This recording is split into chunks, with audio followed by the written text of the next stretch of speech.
Today, I want to share a story with you how I made it through medical school. Actually, I got a dual degree. I did my MD MBA program with three little kids, a husband that traveled 100 miles one way from work to back because he was active duty Air Force 100 miles away. He'd drive 100 miles there and come back, and taking care of a grandmother who had breast cancer and a stroke during my third year of medical school. So I'm going to share with you the one thing that saved me. Well, there were two, but we'll get to that in a minute. But by the way, if you're new here, welcome to my channel. My name is Dr. Lori Marbus. I'm a board certified family and lifestyle medicine physician, and I've been a doc now for a couple of decades. And some of my favorite things to talk about are behavior change, how to make things easier for you so you can do those things that we know we should do. So let's go back 20 some odd years ago when I had three little kids. I had a 5-year-old, 3-year-old, and 1-year-old. And I had wanted to be a doctor since I was 10 because I saw my sister get healed by a surgeon and I wanted to do that. And it honestly, you know what? My husband asked me to marry him. I said, well, I want to be a doctor. If you don't have a problem with that, great. If you do, you're gonna have to go find someone else. And I loved him, don't get me wrong. But I had that desire so deep within me, I knew it was going to happen. And that's how strongly I felt about it. I think that's step one. But step two is I also wanted to be a mom and I wanted to have these kiddos before I got wrapped up in medical school. And that's what I did. So when I started medical school, my daughter and I started kindergarten medical school at the same time. She didn't cry. She ran off and had fun. I cried. But as I got going in medical school, I had my MD MBA program. So it was quite challenging. I love to study and I love to learn, but that wasn't so much it. But there was just so much other stuff, right? If anyone who has kids and then stack medical school on top of it and an MBA program, you're just going to feel overwhelmed unless you do something that I found that I just did naturally, just because I'd done this through high school because I worked through high school and I didn't have a lot of opportunities, so I had to create my own. But when you think about it, there's just one thing I did. It's because we all will have well up of resistance, right? We'll feel this desire not to do something. We don't want to go running. We don't want to meal prep. We don't want to, cook the plant-based foods. We don't want to do this. We don't want to do that. There's one thing that really, really helped me. And this is really where I discovered the 2-minute rule, and it literally made my life so much doable. And so when you think about it, the secret to staying productive, even when things can feel overwhelming, when you start thinking about medical school, it's 4 years and then there's 3 years of residency. That is too much. If you have to lose weight and it's 100 pounds, I've had patients tell me, it's like, I can get started, but then I start thinking of the finish line, right? The 100-pound weight loss, the marathon you're training for, whatever it is. For me, it was medical school and residency. If that's all I had thought of, I would have been overwhelmed and wanted to quit. So when you find yourself kind of ruminating on the future and just like you just can't do it because you get overwhelmed with thinking of all the things you have to do, this is where the 2-minute task comes in. This is where micro habits come. This is where breaking it down into steps that you can actually overcome by doing little bits at a time. And that is exactly what I did, right?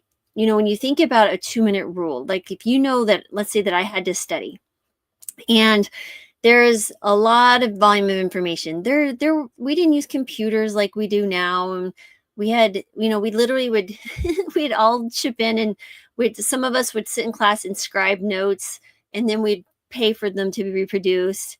I mean, this is how we did it back then to survive. We all kind of chipped out. But for me, when I get these notes and you're just like, oh my God, there's just so much, or, oh, there's a pile of laundry that I need to fold, or, oh my gosh, I need to feed these kids, or, oh my gosh, I do need to exercise. All of those things can just weigh you down. And then before you know it, you're just sitting there like, you can't. He's like, I can't move. I'm paralyzed by overwhelm. I know what you're feeling because I've been there. So this is where, again, the 2-minute rule is simple, right? It takes less than 2 minutes and you do it immediately. If it takes longer, just commit to working on it for 2 minutes. So how many times in my head, now that it's just become second nature by doing this, is that I had so much to study. I'd say, okay, Lori, just read the first page. It's 2 minutes, right?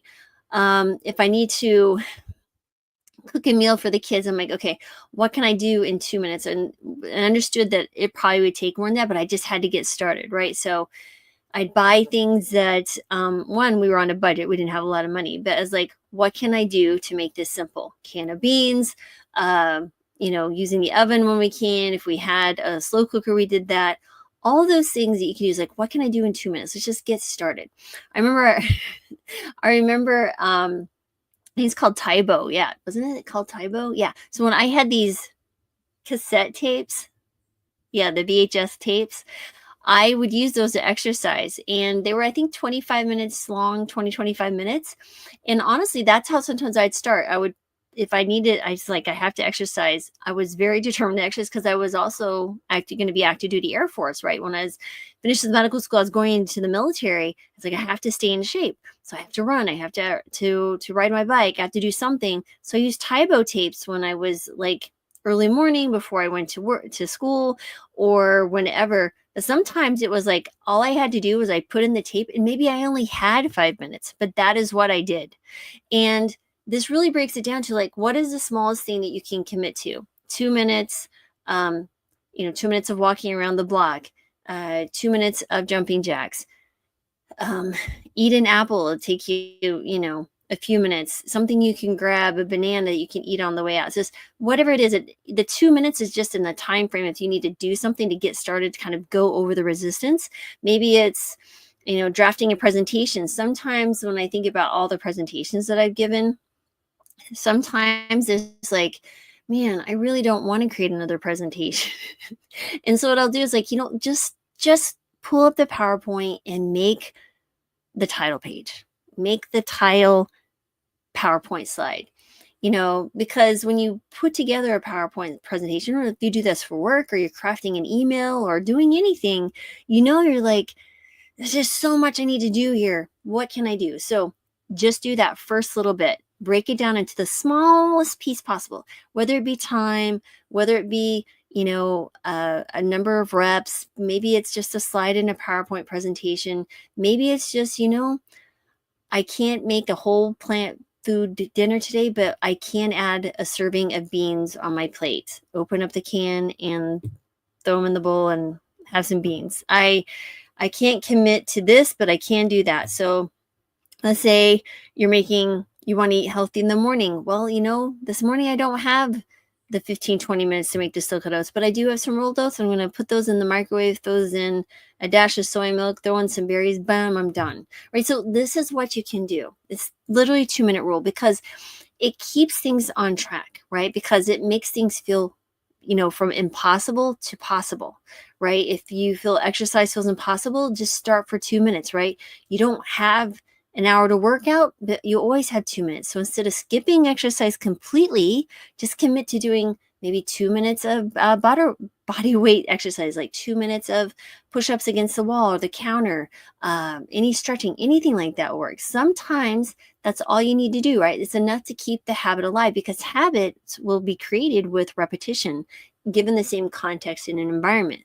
So that's what you need to aim for. So let's say that you want to eat healthy, right? So maybe that seems overwhelming.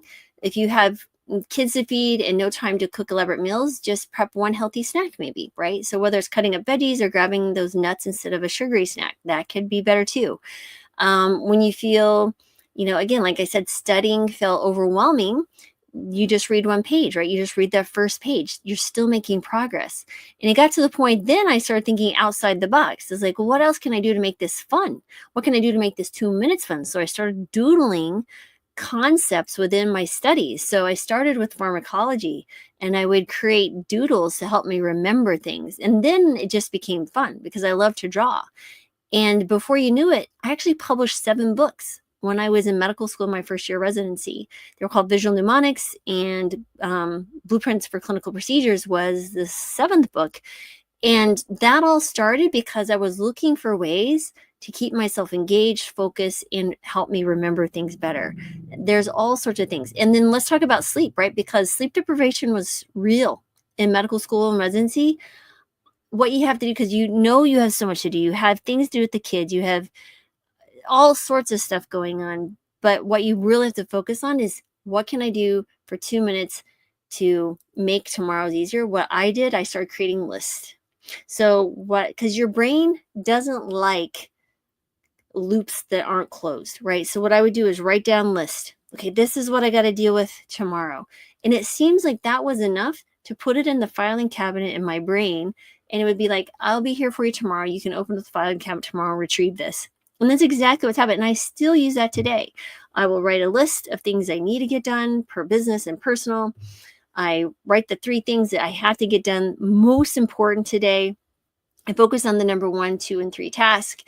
And then the next day I do the same thing. If one was done, I rewrite the list and compile it. It's like 1, 2, 3. Sometimes something new pops up. Sometimes those things fall off. What is the one biggest thing you can take care of, right? That would maybe break that down into smallest pieces possible. So again, lots of things you can do, but sometimes you just have to get started. Just break that down in that small little piece. There's so many time productivity hacks I could tell you and ways to do it. But honestly, the first piece is just getting over the mental and emotional resistance that you build up by dwelling on all the crazy things you got to get done.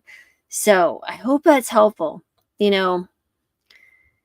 Like another one that I hear people is like, they can't go to the grocery store because there's just, they don't have time. Well, then you know what? Maybe you just think, okay, I can just run into the grocery store, grab a bag of pre-cut vegetables so I have them at home to steam if you don't have anything at home, right? So, or maybe you keep a list of your favorite recipes handy in the car and you know the ingredients. Maybe take that with you, because it is dangerous to walk into a grocery store without a list, especially when you're tired and hungry. Don't do that, guys. So anyway, just want to share with you those 2 minutes really can save your life, because I have to think about it. It's 2 minutes, 120 seconds. It's like heating up your coffee, right? It's just, you put something in the microwave and 2 minutes later it's hot and boiling and you're ready to go. That 2 minutes can literally make you or break you. Just 2 minutes, right? Yeah, I hope that's helpful, because so many times people tell me they're just feeling overwhelmed, and it doesn't have to be. All we have to do is use our brain to break it down into the smallest thing you can do. So tell me below, what would be the one thing that you're not wanting to do, you're feeling overwhelmed and dread? How could you break it down into smaller? Give me a solution. Tell me what you do. Maybe share this with help others within the comments. That's a lot of fun. And hope you found this helpful. I know it helped me survive medical school with 3 little kids before we had the technology and all the amazing stuff. So have a great day, everyone. As always, thank you for being here and sending gratitude, joy, love, and healing your way, as always.